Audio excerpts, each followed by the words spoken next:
We're live in 3, 2...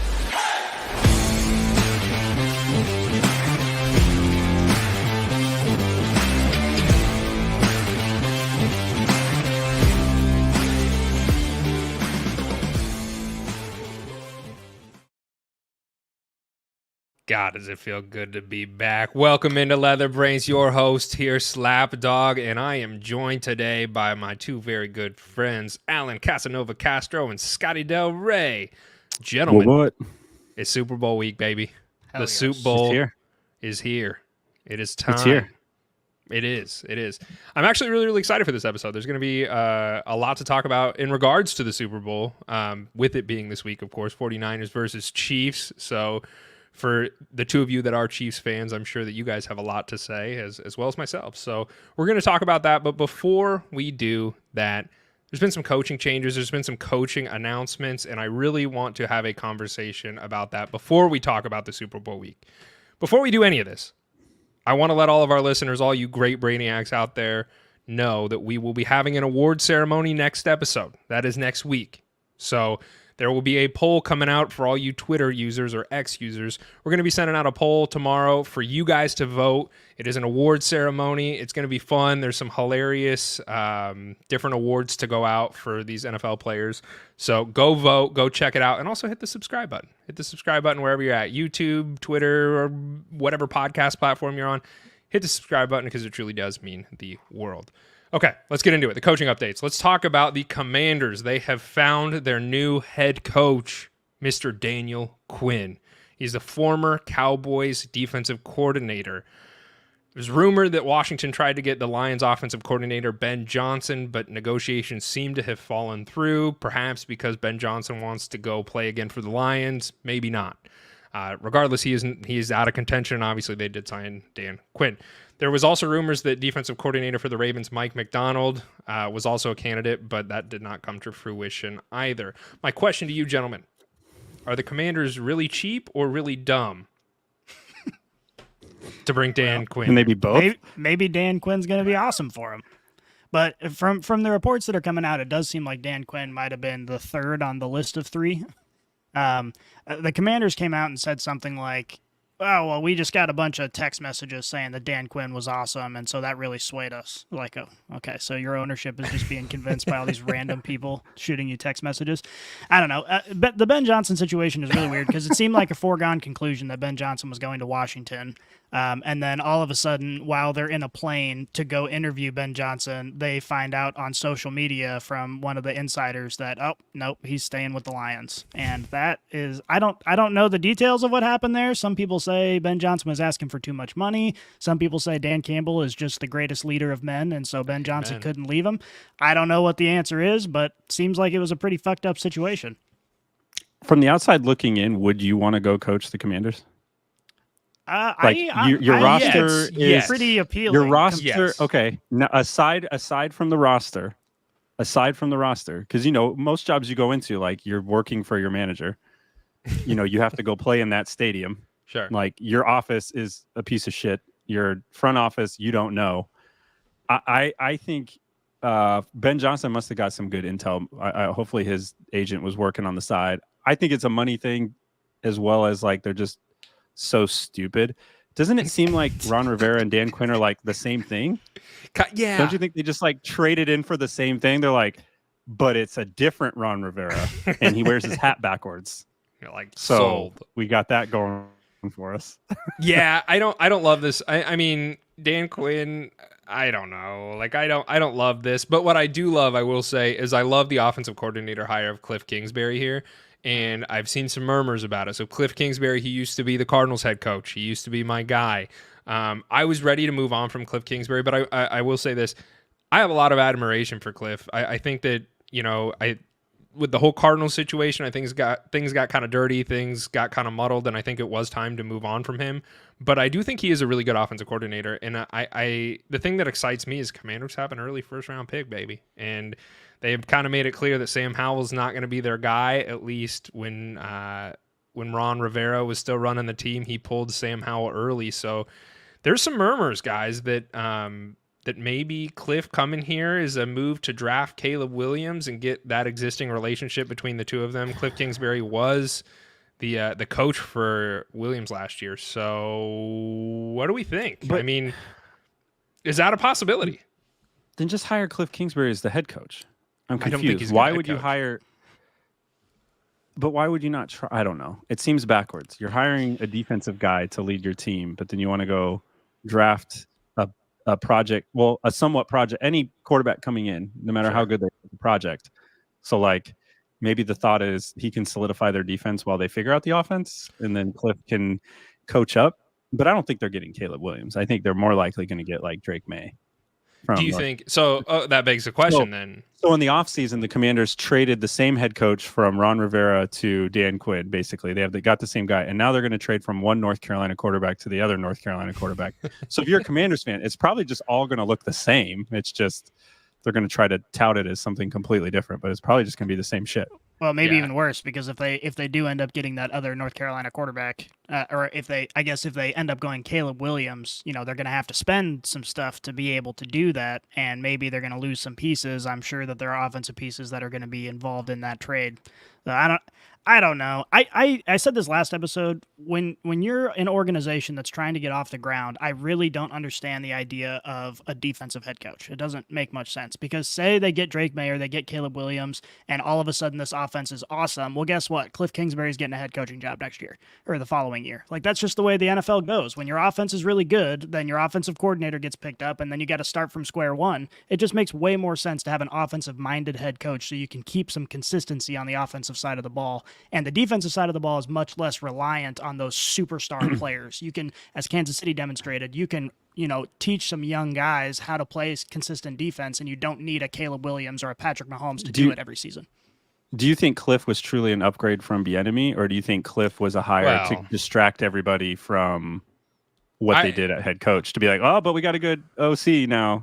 See the sexy white guy. The note says "ladyboy lover." I'm not sure what that does, what he can do in Washington, he went to D.C., Thailand. but when you go to Thailand, you earn. Dude, have you seen lover. Cliff Kingsbury's girlfriend? Cliff. I'm reading notes right here, and it says "ladyboy lover," and I'm wondering if that was part of the deal to lure him to the Commanders. How many ladyboys Washington D.C. metropolitan area has? I'm gonna show you Cliff Kingsbury's girlfriend. He's got a great beard. She looks really good, but we all know he's into ladyboys, which is why he went to Thailand. Look, here's allegedly. Washington D.C. is known as the Thailand of the East woman. Coast. That is Cliff Kingsbury's girlfriend. Yeah, okay. She's smoking hot. She is a. Is that a man? Is that a boy? I don't think it's a lady boy. That's the question. Is that a boy? What's her name? His name. Their name. Their name. What's their Veronica Bielk. Bielek sends obsessed message to worried. I mean, good for him. No, I agree. I mean, I guess he can go do. Or I man. guess he's regardless of what sex this person is, they're beautiful. I'm just gonna say. Yeah, good for them. He's got a great main course, but the dessert is still ladyboys. Alan, you brought up Eric Bieniemy, and I want to talk about this. Like, I want to have a legitimate conversation about Eric Bieniemy here, because we were saying this weeks ago. What's going on with Eric Bieniemy? Is Eric Bieniemy going to potentially become the head coach for the Commanders? It's very quiet on the head coach front for Eric Bieniemy. What's going on? Eric Bieniemy doesn't even have a home anymore. I mean, they basically, Dan Quinn was like, thank you for your service. There's the door. And I don't know what conversations did happen behind closed doors, but very obviously, Eric Bieniemy's not going to be the offensive coordinator, and Cliff is there. Do I think that Cliff and Eric Bieniemy, I think it's similar in some ways. I think I'd probably prefer Eric Bieniemy as an offensive coordinator. I like Cliff Kingsbury as an offensive coordinator. And in fact, so did the Raiders. The Raiders he was a front runner to become their offensive coordinator. And then as soon as Dan Quinn was announced as the head coach for the Commanders, Cliff Kingsbury actually put his resignation, or he withdrew his name out of competition for the offensive coordinator job for the Raiders and immediately went over to the Commanders. So there's even more to that story too. I was reading a little bit about that today, and from what I understand, I think Schefter talked about this. There was a contract dispute potentially with Cliff Kingsbury because the Raiders only wanted to give him 2 years instead of the standard 3 years, which is really weird. Like they're going to bring him in, but they're like, we're not giving you 3 years. Yeah, I don't understand what the reasoning is there, but Yeah, it's a weird situation, and I think Eric I Bieniemy. think- Obviously, we've talked a lot about good things about Eric Bieniemy because of the success that he had with Kansas City. I do think we saw some improvements in Washington when he went there as well, but year after year now, we're talking about Eric Bieniemy not getting an opportunity to coach, and you have to imagine there is something else that's not as obvious to the public going on here, because you see what he's done on the field, and we're like, yeah, this is a no-brainer, but time and time again, he's not getting those opportunities. So there's got to be something else. So I heard this. It was an interview, I think, with Michael Lombardi, and he actually said something like, Bieniemy's coaching style might be the difference maker, and that's actually becoming a standard across the league. Where he said, "quote." Teams now want a collaborative approach to leadership, not someone who wants to run the show, which I think could be related to Vrabel and Bill Belichick and Bieniemy not getting these jobs now. I just think the success that he has found and the explosiveness that he brings to an offense, it garners like attention, right? Like you guys as Chiefs fans, we have clearly seen the offense struggle this year with Matt Nagy as the offensive coordinator. I think Chiefs fans should really want Bieniemy to come back and be like, you know what, we'll move Nagy back to quarterbacks coach. We'll take him back as an offensive coordinator. And I think even the Chiefs, like the players you hear like Kelsey or Mahomes and like, oh, I love EB, but they didn't at the beginning, like there were rumors that Patrick Mahomes and EB didn't get along, and now and maybe it's a front, but I don't think it is. I think it's somewhat of an understanding of, you do know what you're doing. We're putting our trust in you as players, and we're finding success. And I think the Commanders' offense really showed some of that this year too. Like the Commanders' offense looked like they took a step forward. Were they incredible? No, but look at also what they had around them to try and help them succeed. Yeah. Well, Yeti and I pulled it up, and we don't have the stats in front of us, but like the Commanders' red zone scoring was pacing like 10 percentage points higher than what the Chiefs were. Yeah. And if you look at Chiefs during the year, like, yeah, they struggled mightily in the red zone. Like they couldn't figure it out. Like Butker's kicking field goals left and right because they can't figure out a way to punch it in. And up until the playoffs, they kind of changed. Now they're figuring out ways to punch the ball into the end zone, which we can talk about later when we talk about the game itself and how they've been leveraging those players. But I think Bieniemy, I don't know what it is. You can tell like there's definitely something. It has to be that like his demand to like control everything. Cause I know that was the rub in Kansas City, that like, he was like, this is my way. This is how we're doing it. Shut up. You get on the page.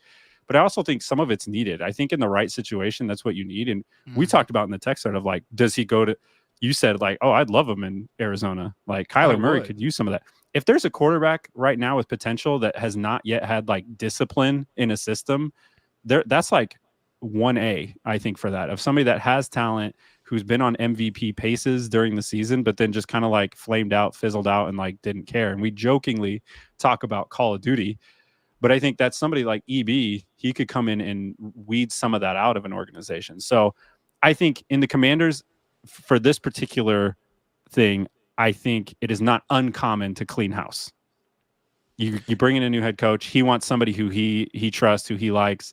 That's not uncommon. What will be weird is if during the cycle, if we go past the draft and EB still has like no smoke for any job, that will be telling like crazy. What is going on with him. But he'll land somewhere.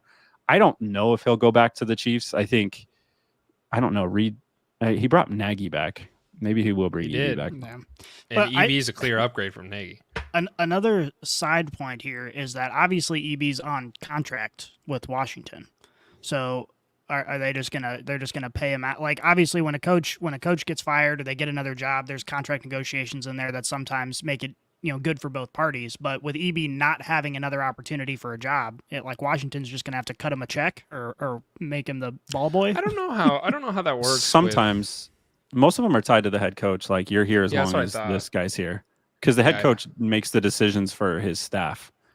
So like if the head coach gets fired, like everybody kind of knows throughout the building. And you've seen that talked about in random circles, because it's not even just like the coaching staff, like a lot of the support staff, the GAs that you might have, like there's so many things that the coach implements as part of like his style that now get weeded out. Like it's a complete overhaul. So I don't know. I'm sure there's guaranteed money wrapped up in there, and most of these coaches get, but I think a lot of it is just like you're tied to the job. That's wild though. I hope you find something. Last side note, some speculation to go along with your Cardinals point. Imagine EB does go be the offensive coordinator in Arizona. First of all, I can't really imagine him working with Kyler Murray. I can't really imagine him being second fiddle to John Gannon. But assuming they did that and they found success, it would be hilarious to see the Commanders' reaction. They're like, yeah, we brought this guy on, and then we immediately kicked him out. He goes to the place where our new offensive coordinator failed and then succeeds. That would be hilarious. I'd be all in for it. I would love. Really? Look, I know EB listens to the show. I'm just going to say this, EB. He does. We welcome you over in Scottsdale with open arms. You're more than welcome. He does. He's a faithful listener. The only other, we're talking about side notes, side points. So Cliff was going to go to the Raiders. He was going to go to Vegas. Yeah. I can't imagine there is a place in the world outside of Thailand that maybe has more lady boys than Vegas. So that seems like a huge miss on his part. Why would you not go to maybe a second capital of ladyboys in Vegas and just partake in all the goodness that's there? Well, because then he'd have to be in the same division as Patrick Mahomes. He doesn't want that smoke. No, he wants lady boys and doesn't want the competition of Patty You Mahomes. could get Jackson Mahomes. And That's Washington's true. a great second choice. You swindle Patrick, or not Patrick. You get Jackson Mahomes, Jackson, maybe yeah. feed you some inside info. You think he likes ladyboys? I think he Jackson could Mahomes? maybe be I one. think he could be one. I think there's a chance that Jackson Mahomes could be Allegedly. No offense. Oh, yeah, no offense. No offense to Allegedly. ladyboys. Yeah, No offense. no. All right, enough I'm lady just boys reading the talk. notes you guys put. Let's go over to the Seahawks here for just a moment. Mike McDonald, the former Ravens defensive coordinator, has now been announced as the Seahawks head coach. He is now the youngest head coach in the NFL at just 36 years old. I don't really like this. I like Sean McVay. He held the title as the youngest head coach, and this douchebag Mike McDonald came in and took it from him. Realistically, on a real note, what does this mean for the Ravens? I mean, their defense this year actually looked like it was pretty competent, and obviously, they went pretty far and they looked great. Does their defense take a step back with McDonald no longer around? I think it will for a few reasons. I think Mike McDonald I like the way he coached. I like the way he had that defense playing. Like, they were definitely playing downhill. They were you go back to that 49ers game and what they did to that 49ers offense. And, a lot of that scheme, a lot of that's players. I think the Ravens defense as a whole will take a step back for a few reasons. Like, they have some contract issues they got to sort through. Always going to be turnover. Guys age. You don't know who's going to come back and in what capacity. And then, if you bring in the hopes is if you're somebody like Harbaugh, you try to bring in a D coordinator that can mimic a lot of the same philosophies that he did. And that's really the only saving grace. But like, from a Ravens fan, that was the best defense in the league. So I guess odds are they're going to take a step back. They got nowhere to go but down, unfortunately. Damn, hate to see it. There's only down. Yeah. Let's move over to the Super Bowl. Scotty, I will let you take the reins here. Super Bowl. Are we not allowed to say the full name? Otherwise, we get sued by the NFL. Yeah, it's trademarked. We have to call it the Super Bowl. The big game. The Campbell's Super Bowl. The Campbell Soup Bowl. Okay. So yeah, first big headline is really a culmination of many headlines that if you're a Chiefs fan like Alan and I, you've definitely been seeing all over the place, which is, same story. It's a new game, but same old excuses. The 49ers organization has been complaining for the last 4 days about the practice field that they have to use at UNLV. They said it's too soft. And they got so much pushback and blowback saying, what are you talking about? That they actually released a statement that specifically said, well, it's not a safety issue. It's just a preference issue. It's like, okay, well, then shut the hell up. Why does it matter that much? It's just a preference issue. It's a little squishy for you. You can get over that. But that's not all. Nick Bosa, during a press conference last week, he was asked about the Kansas City offensive line, and his one quote in simple Nick Bosa fashions was, yeah, they hold a lot, which technically is not wrong. We do have the most penalized offensive tackle in football. Yeah. So, I mean, he's correct, but it's interesting to complain about that. I will say they're the most penalized, but not because of holding. Yeah, it's mostly There's some just jumping off misconstrued. sides. It's like procedural penalties, like lining up incorrectly or false starts. Like, yes, Jawan they are Taylor the most just penalized, sneezing and but they are. falling over. It is not because of holding. And I love the screen grabs of random plays where they're like, see, they hold. Literally, you can do this to every single game. I can go and pull out holding across the board for every team. And so yeah, everybody holds. Like, what? You're a professional. You're jacked up on roids, and you're one of the best defensive players, and you're going to sit there and bitch about Allegedly. holding. You're going to bitch about holding before the game. And this is the problem, because that whole like little spiel you just gave could be like cut and paste from the episode from last season after the game. Like this is just, as Chiefs fans, we just have to do this all the time. We just have to remind people that football is a little bit sloppy. Although I'm as big a Chief fan as you can get, and I will not defend Juwan Taylor because I think he is borderline too stupid to play the game of football. He's big. That's neither here nor there. That's not all, though. The 49ers CEO, which CEO is a weird position to have in a football organization. I actually think from what I understand, Jed York, his mom owns the team, which is true. Like, I'm not making that up. No, I believe you. Yeah, but she must be a is. billion years old, or maybe not a football guy, as you might expect. So Jed York is the CEO, not the owner, but basically filling the roles of the owner. He was quoted when he was asking about in 2019 Super Bowl loss to Kansas City. He said, "Yeah, I remember Nick Bosa getting held on that 3rd and long, and nobody called it." So we've got several examples here of the 49ers complaining about the field, complaining about the refs. We're still a week out from even playing the game. This is just become standard operating procedure for Kansas City Chiefs fans at this point. Okay. If you're a 49ers I don't want to fan, sit here and dog on the 49ers. That's not what I'm going to do. So I'm going to have a conversation about Jed York. Did you guys see he was, and I don't know if it was in the same press conference or not, but he was being interviewed by a bunch of reporters. And at one point he was talking about Kyle Shanahan, and he was talking about not this last season, but the season previous when they had drafted Trey Lance. And Kyle Shanahan at the end of week 1 of preseason pulled York aside and said, "I think our 3rd string quarterback is our best quarterback." Jimmy G was a starting quarterback, and they had just invested a bunch of 1st round picks in Trey Lance. And Kyle Shanahan went to Jed York and said that. Now, I've seen some speculation that it might be a facade to make them look less stupid and all of the ancillary stuff they did to get Trey Lance and Jimmy G and everything. But if that really happened, how fucking nuts would that be? That Kyle Shanahan's just like, "Yo, man, this guy's the best guy we got, and he's the last person drafted in the NFL." Like, he knew that going into the last season. That would be insane. And I just wanted to highlight that because I heard it. What is that a bigger indictment on? The whole process of talent evaluation from the 49ers at the quarterback position, or the fact that he can pull talent out of left field? Because to me, if I'm a 49ers fan, that would just piss me off even more. Like, you fucking knew? Like, like nobody spent time on this? Like, there wasn't anything that could have, like... I don't know if this is true, but I had heard rumors that Shanahan did not want to draft Trey Lance. Like, but like Trey Lance was the mobile, Kyler Murray or Patrick Mahomes or Lamar Jackson. Like, he's got the mobility and he's got a good arm. And so I think the front office probably, and this is just murmurs, I don't know if it's true, but that they had kind of pressured Shanahan, like, this is what we're going to do. We're going to get this guy. And Shanahan didn't really want him. And so in a roundabout way, you kind of saw what happened at the very end, where obviously we have Brock Purdy, who is a very different archetype of quarterback than someone like Lance. Yeah.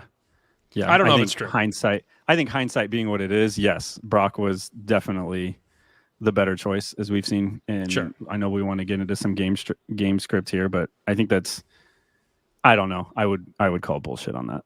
I think, and I would probably lean that way as well, but it definitely saves face for the 49ers with, like, Shanahan knew what he was doing all along. And yeah, but I do like Kyle Kyle two Shanahan. dumpsters. You have 2 dumpsters behind center. Like, yeah, okay, maybe the third guy is probably. We got the a best. lot of Trey Lance slander going on here. He didn't even really get to play ever because he was always injured. Yeah, I don't want to dog on Trey Lance. I just was kind of highlighting that is Kyle Shanahan a genius, or are they lying? And I think it's probably going to meet somewhere in the middle, to be honest. That's how I lean on it. But I wanted to share that as a story.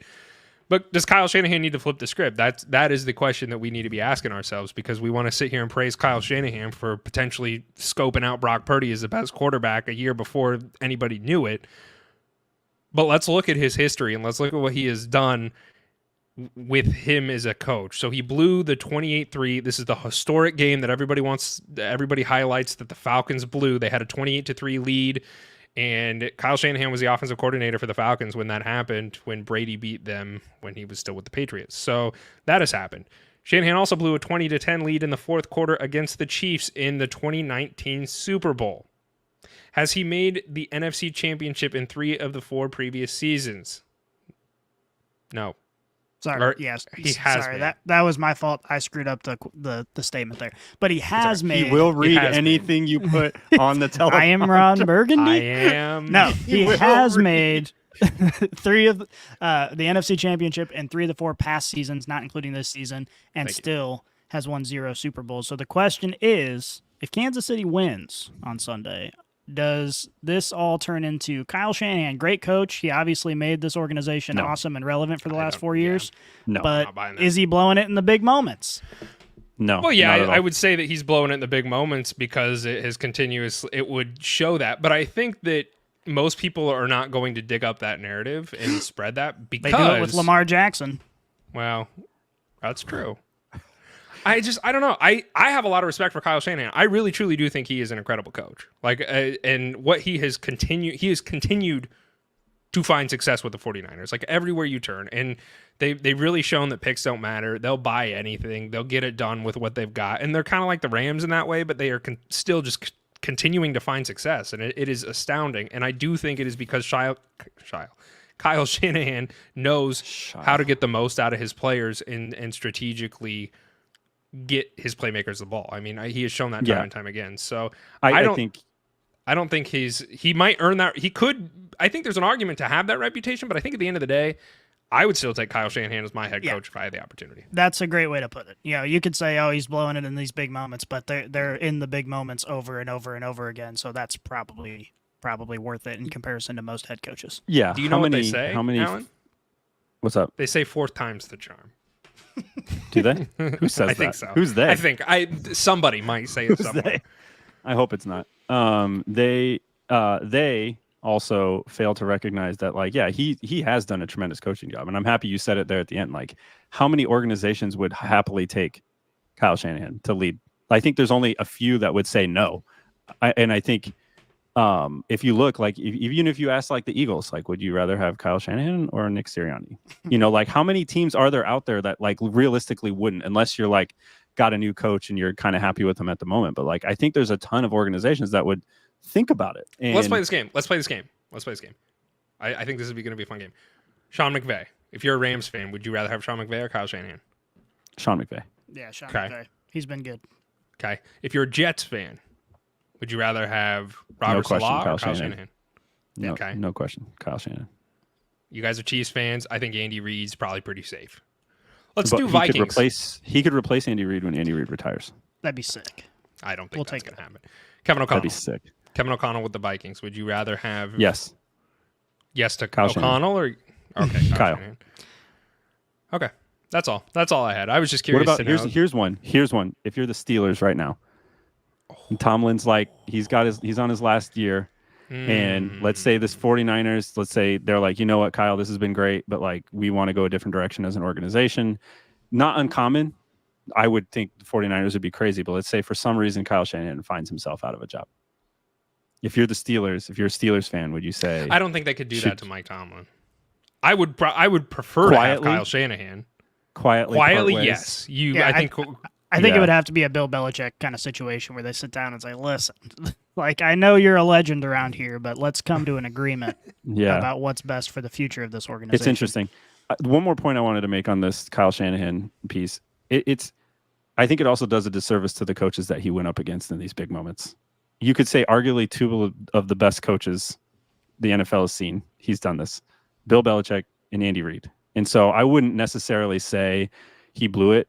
Last year's NFC title game, you had Brock Purdy get hurt. And I know everybody was making fun of the 49ers saying, oh, if Brock Purdy didn't get hurt, look what happened. But then you look at this year, you look what they were able to do with Brock Purdy. So I do think some of it is out of his control. And I do think some of it is like, hey, sometimes you're just like going up against a better coach. But I do think this Sunday, he has the opportunity to right a lot of wrongs. And he can prove himself and cement himself. But we'll just see how the game plays out. Like, we'll see who adjusts at halftime. Like, there's a lot of things that can happen during that game. But I don't think it's an indictment on him as a person. Like, sometimes there's just a better guy across the field. Here's another interesting question. You just mentioned it with them losing to the Eagles in the championship because Brock Purdy broke his whole arm. Do you think Eagles fans, in the grand context of the last couple of years, are pulling more for the 49ers or for the Chiefs? Because obviously the Chiefs won last year's Super Bowl, but if the 49ers win, does that negate the Eagles' success from last season? Because this team would have dominated the Eagles. And let me probably ask you beat the this. Chiefs. Let me ask you this. I'm going to ask you a question with another question, Matt. As a Chiefs fan, I'm going to send this right back to you.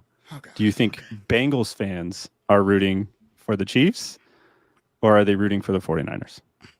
I don't think there's any chance Bengals fans are rooting for the Chiefs. And I don't think there's any chance Eagles fans are rooting for the 49ers. That's like deep hatred. They hate each other. Yeah, like you're rooting. I think hate Eagles each fans are other. rooting for the Chiefs, not only because of the 100%. hatred, but also because of Andy Reid. Like Yeah. there's a true. mutual love between Eagles and Chiefs fans because of Andy Reid, I think. And like it didn't work out with Andy and the Eagles, but I think that Eagles fans are probably pretty happy to see that like he's found success somewhere else. And so you take a small part of that with you.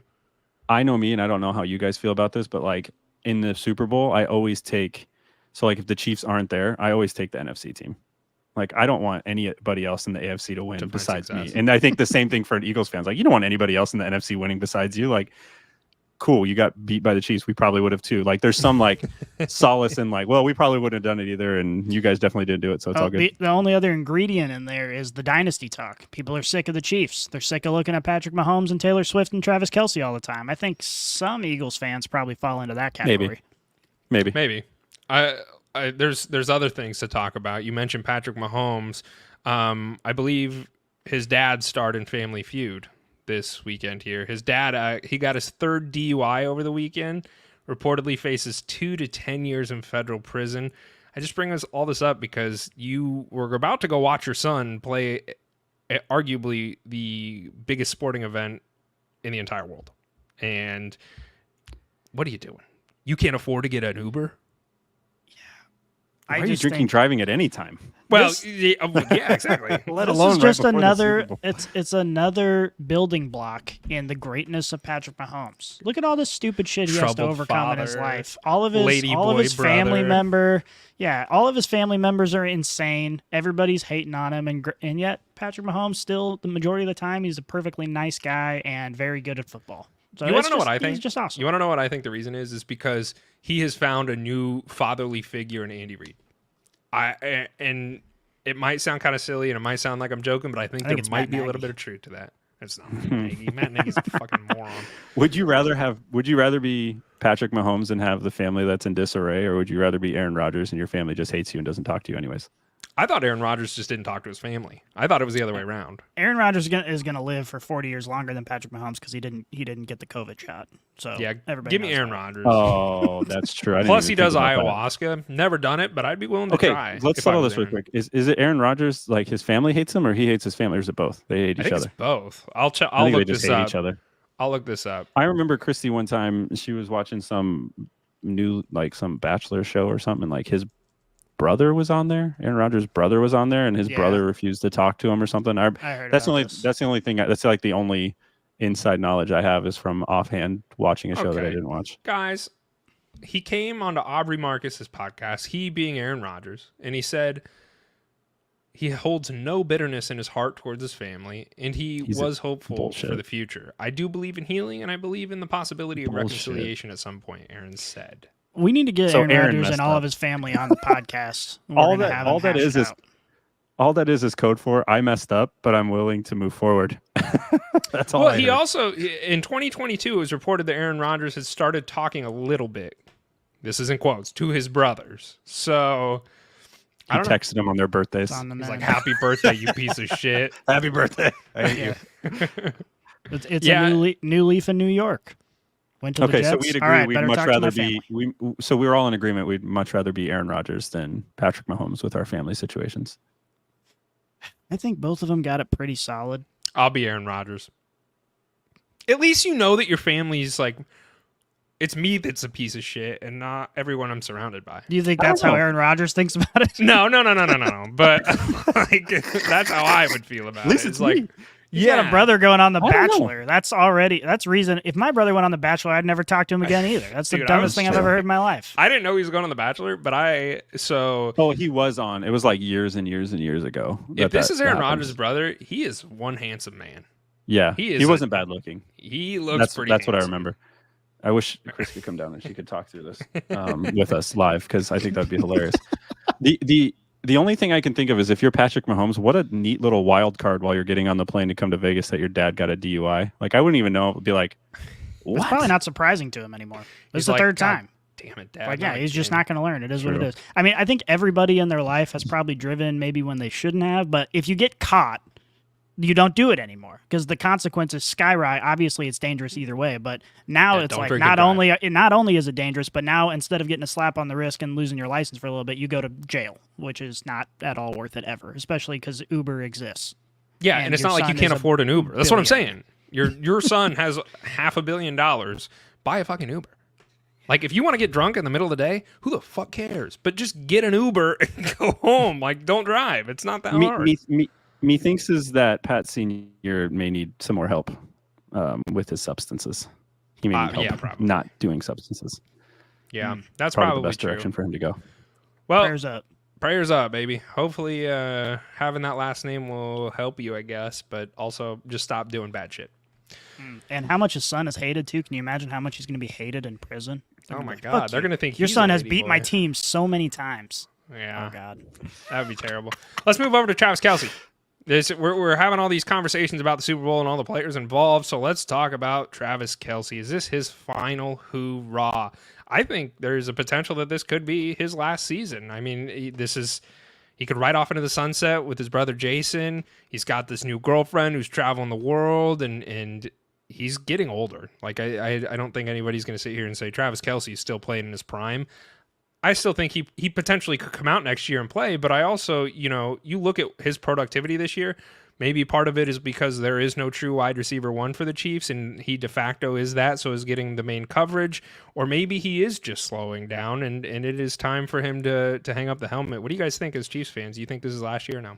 Well, I obviously he can make any decision that he wants to, but when it comes to his productivity on the field, yeah, he hasn't been as incredible as he normally is every other season, but he's still a top 2 tight end in the NFL. So it's not like he's a bad player, and when you watch him play, especially in the postseason, he's clearly very capable of making a significant impact on this team.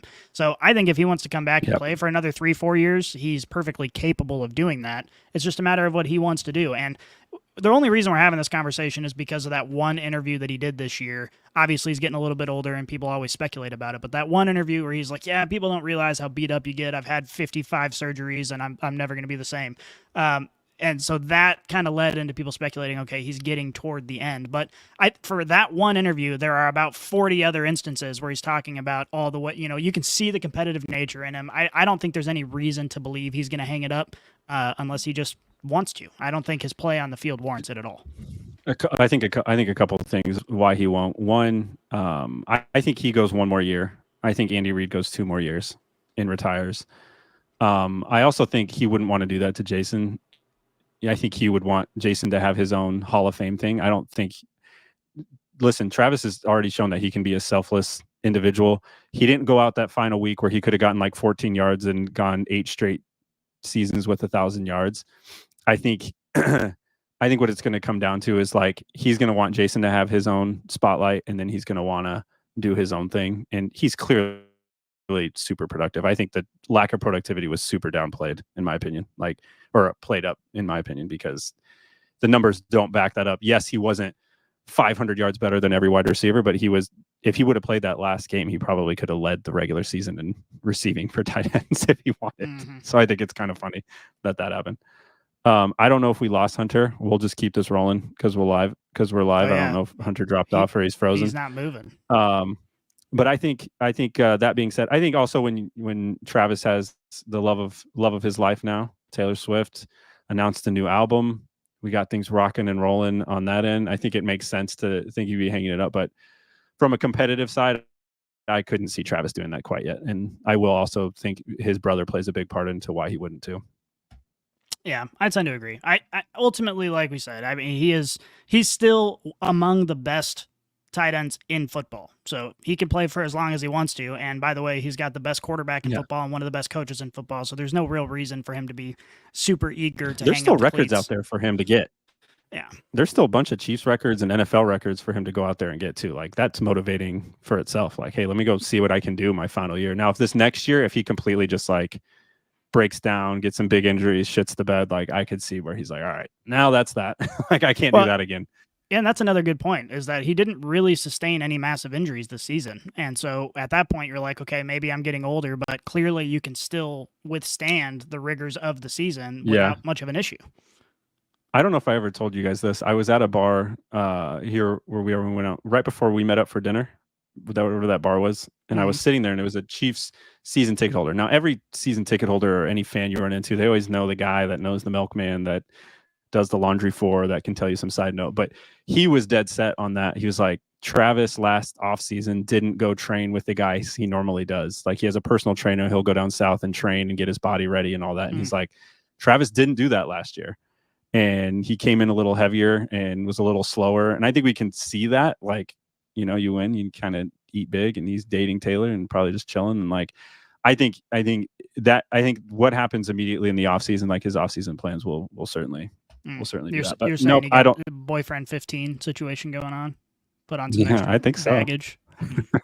Well, let's talk a little bit about Taylor Swift, as we're obligated to as an NFL podcast nowadays. Now, from what I saw, that it hasn't been confirmed yet, but maybe you're saying that maybe it has been confirmed, but Taylor Swift is going to have to go through quite the rigmarole in order to make it to this game, because she's going to be in Japan, I think, up until the day before the game. She's got some concert, then she's got to fly 1 billion hours to Las Vegas, spend the day there, probably party all night, and then shortly thereafter, she's got to get on another plane and go to Australia. So is this true love, Alan? It seems like it's probably true love. A lot of people are saying it's all fake and played up because they want to make money or whatever, and they're media people, but it seems like it might be true love. I think it's true love. I don't know. It seems like it to me. It would be quite the extravagant like facade to like put on to like go to all these games and go through the trouble of like showing up. She doesn't need to be at the NFL. She doesn't need the NFL. I'm sure it's helping her a little bit, but she's helping the NFL more than it's helping her. If anything else, it's probably more of a distraction for her to be in that. I think it's hilarious that everybody gets bent out of shape how much they're showing her. Like, do people outside the NFL, do men outside of the NFL not realize that she is the biggest performer on the planet? Like, if Mike, let's say we go back in time and Michael Jackson showed up in an NFL suite.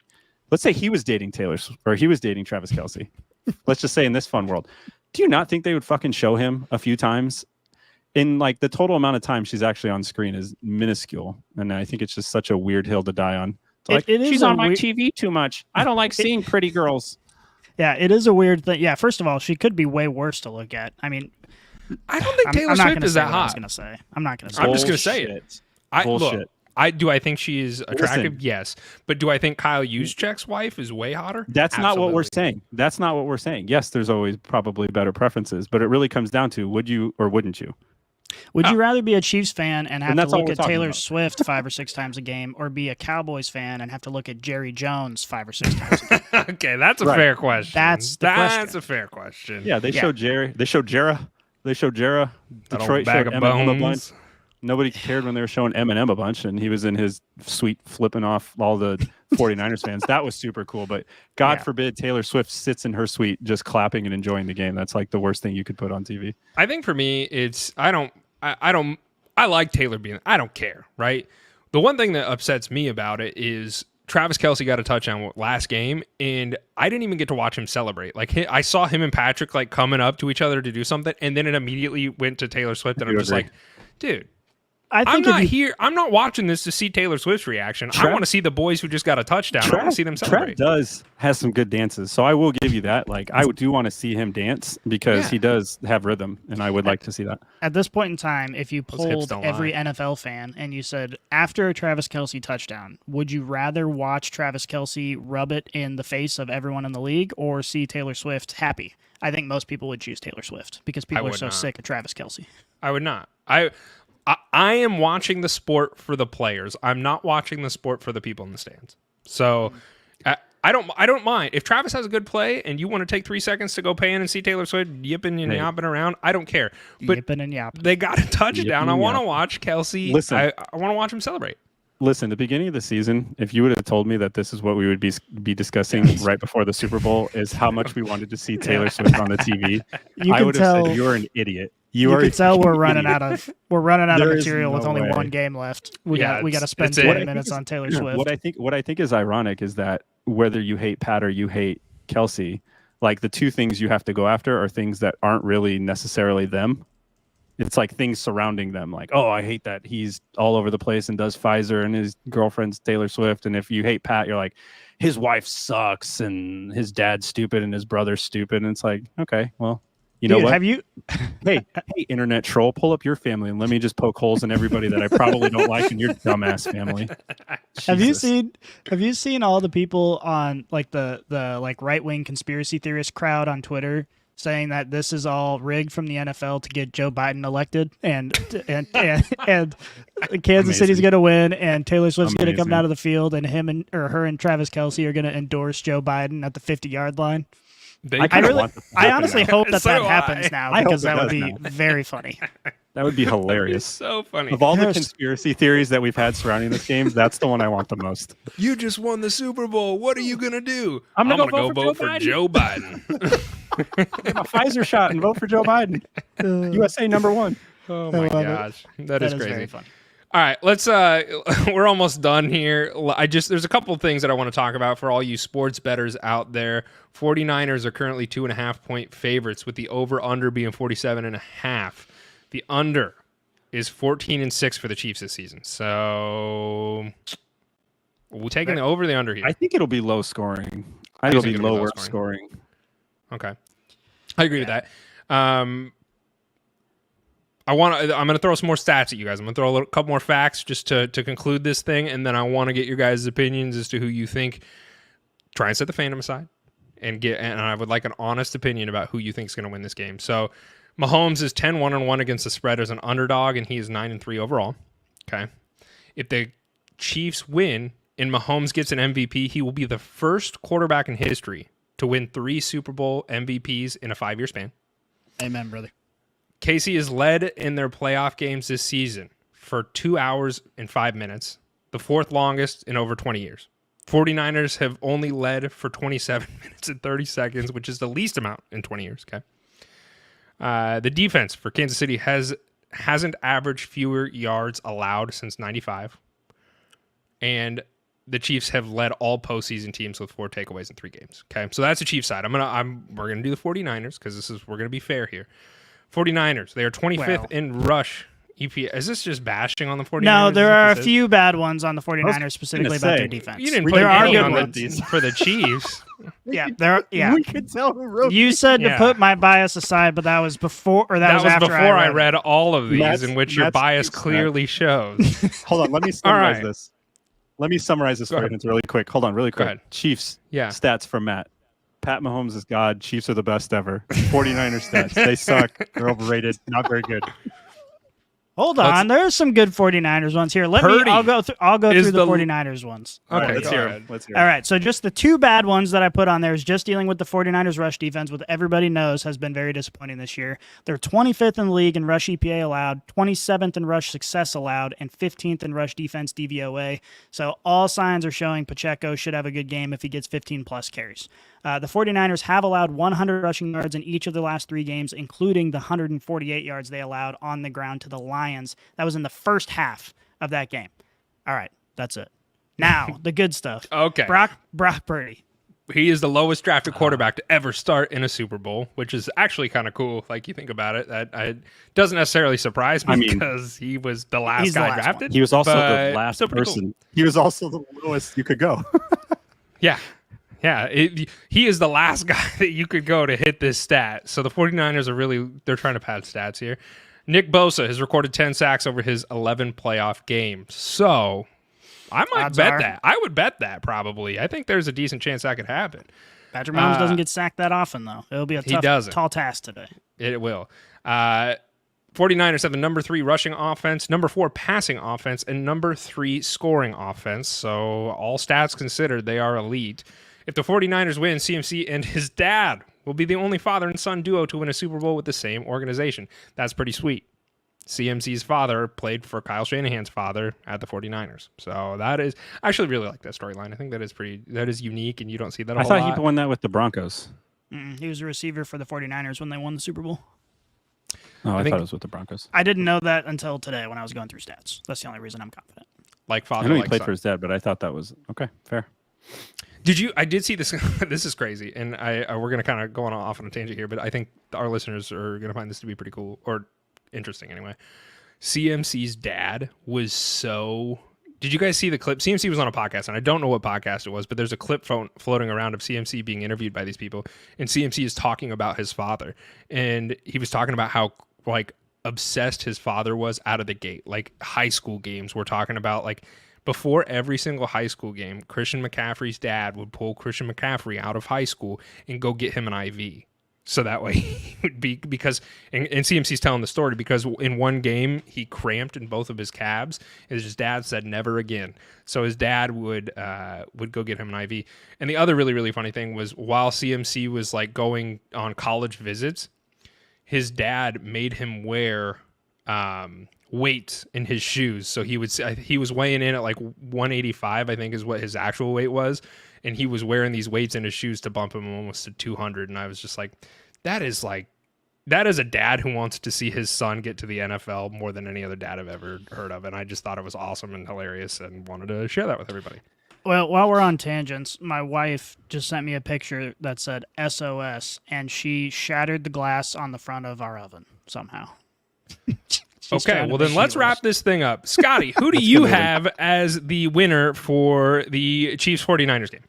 Obviously the Kansas City Chiefs. And what this is actually pretty scary to me because for the last 47 playoff games over the last few years, I've been in the boat of I want the Chiefs to win, but I'm real nervous. And in this game, when I just look at the matchups, I look at the way Kansas City's defense should match up against the 49ers, and I look at the way the 49ers shouldn't be able to stop Pacheco very much, and when they do, we have Patrick Mahomes.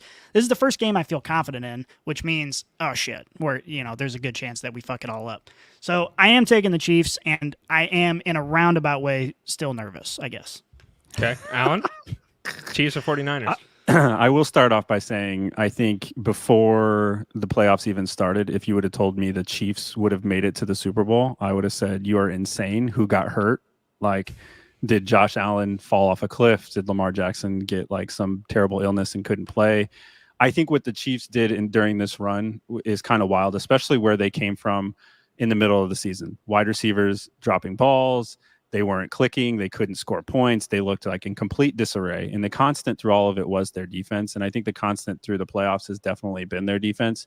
I think we're going to get more of that. But I am a little bit nervous that the Chiefs have been playing so perfect that they haven't really had to weather significant comeback adversity that they have in the past. So part of me gets a little bit nervous that if San Francisco does get a lead and kind of sit on it a little bit, what did the Chiefs do now? Because now they have to rely on MVS. They have to rely on, I don't know if Kadarius comes in or whatever, Rashee Rice.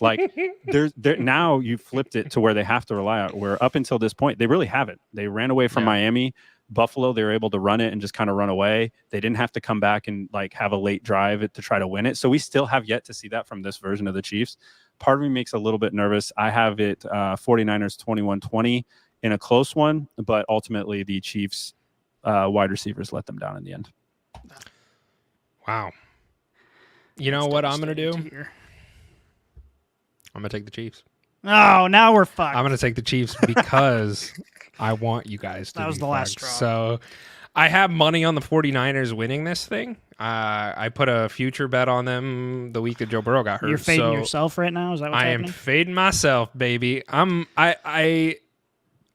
You know what? Last year we did the same thing. I thought the Eagles were the better team. Alan and I had put some money on the Eagles even to win. I'm putting more money on the 49ers. Are you? See, well, It worked last year for you because Chiefs won.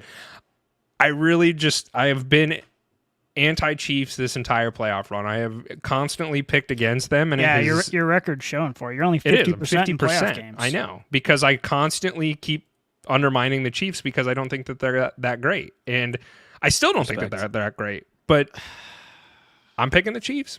I'm learning my lesson. There we go. All right, I'm going to read Yeti's really quick before we go. I got to read Yeti's because I thought he had a good one. And Yeti, notwithstanding the wild card round, is 6-1 so far in his picks. Yeti said the 49ers will get off to a hot start in the first half after failing to do so in their previous 2 games versus Green Bay and Detroit. Mahomes and Reed will pick apart the defense methodically while dominating the time of possession. I expect Pacheco to carry the rock no less than 15 times, with Kelsey and Rice feasting across the middle and MVS getting multiple deep shots. Ultimately, the Chiefs defense and Spags, unsung hero of this Chiefs team is Steve Spagnuolo, will adjust in the second half, proving to be too much for the 49ers offense. He has the Chiefs winning 27-20. He didn't call him an unsung hero. I just don't. Well, I wanted to add that because we didn't mention that at all. But you want to talk about coordinators that should be getting a look for head coaching jobs? Probably should be Steve. Should get another shot. You don't think Dan Quinn's the guy for the job? Is that what you're saying? No, that's going to be a dumpster. All right, gentlemen, we got to get out of here. Matt's got an oven to fix. I appreciate you guys doing this. We're just gonna have to order pizza. I don't know. Hey, pizza's always a good option. It's true. All you Brainiacs out there, do appreciate you guys' continued support. Like I said at the beginning of the show, we have an award show next week. We will be dressed to the nines and bringing you guys the award winners for all of your fantasy football and NFL candidates that you voted on. So that is going to be coming out tomorrow or February 6th for anybody who is listening on a podcast platform. It's today. Go check us out over on Twitter and vote for your favorite NFL players for all of the awards that we will have listed. And hit subscribe, man. If you guys use YouTube or Spotify or Apple Podcast, wherever you're at, hit the subscribe button because it does mean the world to a small podcast such as ourselves. Let's get the hell out of here, gentlemen. We are out.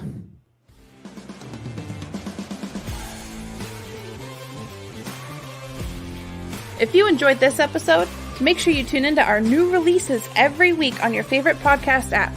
Follow us on Twitter, Instagram, and Facebook, and check out leatherbrains.com for all of your fantasy football needs. And remember, Brainiacs, a championship should be more than a fantasy.